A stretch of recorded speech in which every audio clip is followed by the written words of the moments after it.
Today we'll be talking about the news of points changes in 9th edition, and how I think it's going to make most sense to interpret them when they arrive.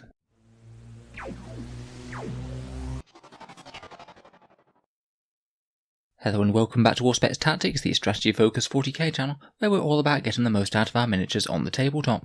So in 8th edition we're quite used to points changes at this point. Every year in chapter approved, Games Workshop rebalances the game a bit via the points, typically giving a lot of weaker units a little bit more of a lease of life, via making them cheaper to field on the battlefield points wise, and maybe reining in some of the more excessive units that are seen in tournament play quite a lot, by increasing their points cost slightly. In 9th edition it sounds like it's going to be a bit different to normal, because as well as rebalancing everything for the new rules, perhaps making some balance adjustments for certain units that they were thinking were either a bit of a problem or a bit underrepresented in the game, Games Workshop on top of that are also going to be increasing the points cost of most things in Warhammer 40k. So in general 2000 point games will be a little bit smaller than they used to be, and I think that this is mainly to counteract all of the points reductions that they've made throughout of 8th edition. In general with players, it's a bit more popular with them if they lower the points cost of bad units compared with raising the points cost of good units, so in general with the chapter approves that's generally what they've done. Being generous with the buffs, but a bit stingy with the nerfs. For me, just having a general slight points rise across the board is a pretty decent way of resetting the clock a bit, putting things closer back to where they were at the start of 8th, at least in terms of how many models you'll see on the table typically, and still also give them that little bit of leeway to do the exact same thing over again, and allow them to do their same way of buffing weaker units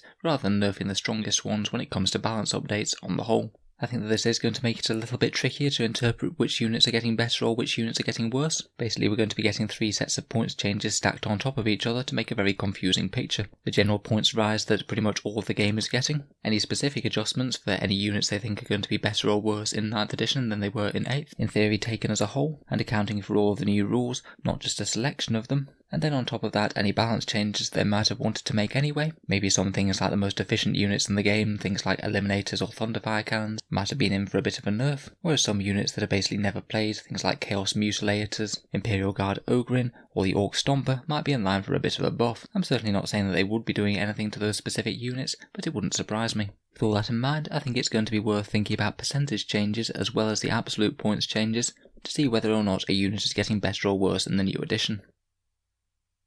Games Workshop hasn't been very generous with telling us points costs of things in the new edition, at least as of yet. So far they've only let us know 3 core troops choices, in the Chaos Cultists, the Primaris Intercessors, and the Necron Warriors. All of those 3 have gone up, and only by between 1 or 3 points, but the effects are very different on the 3 units. And it's by calculating the percentage points change that I think that the situation becomes the clearest. The Chaos Cultists have only gone up 2 points, from 4 points to 6 points, which is a pretty small absolute rise, but in terms of a percentage change is an absolutely enormous rise. Chaos Cultists are now going to be 50% more expensive than before, or essentially if you're investing points in Chaos Cultists in your army, you're only going to be able to afford 2/3 the amount of them as you would previously. Before you could have picked up 50 models for 200 points, now it's going to be more like 33. This is a far worse change for them compared with the Intercessors, which have gone up from 17 points to 20 points, so a bigger absolute rise at 3 points, but a much smaller percentage change, only going up 18% compared with previous. Finally, we have our Necron Warriors, who have only gone up 1 point from 11 points to 12 points,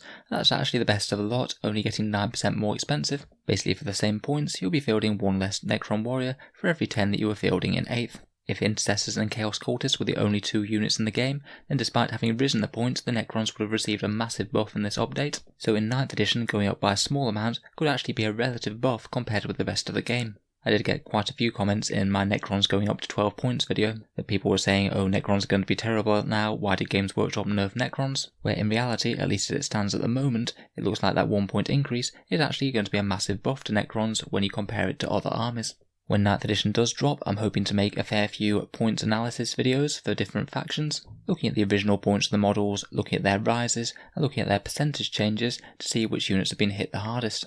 So feel free to subscribe to the channel or just check back later if you would like to see those.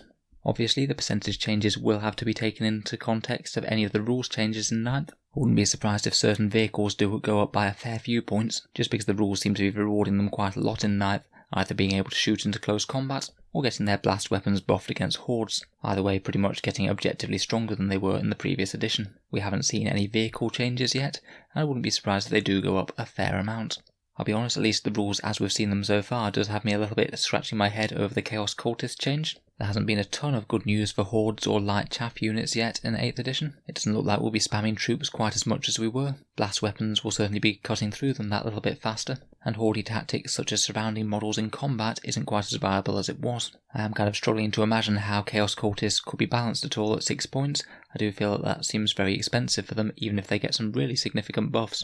I will reserve judgment until we've seen the full rules though, as obviously there may be more to come. I am interested to see what Games Workshop does with war gear with the update to 9th. It's going to be very significant whether certain pieces of war gear do get a points bump or don't. If it's a cheap thing that's like a 2 or 3 point combat weapon, then just raising it just 1 point would make it significantly more expensive and less viable an option than it was before. And it really could be quite important whether certain pieces of war gear get a small points bump or don't get any at all. In any case, I'll certainly be keeping my eyes peeled for points changes. I think they could have as big an impact on the game as the whole set of 9th edition rules to start with. Every time Games Workshop does do a points rebalancing like this, if they really wanted to, they really could turn the entire game on its head in terms of what is good and what isn't, if certain weaker units got huge cuts and some of the stronger things went up. I am personally looking forward to it. Big points shake-ups usually lead to a period of experimentation where we see all sorts of random fun stuff on the table before people gradually manage to discover the new strongest lists again after lots of playtesting. So if you've enjoyed the video, then feel free to subscribe to Auspex Tactics. As I said, points changes is certainly something we'll be covering when 9th drops, with as many faction-specific videos as I can manage to produce when all the news is coming out.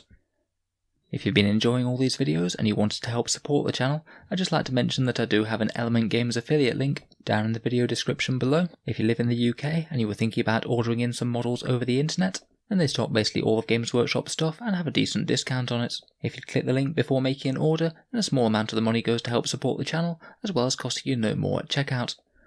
I also have a very similar link for Amazon in the USA. With that link, if you click it, then any other Amazon purchases in the next 24 hours, a small amount will go to the channel, again costing you no more, so either of these can be a way to help support with purchases that you were going to be making anyway. In any case, a massive thank you for listening, and I'll hope to see you guys next time.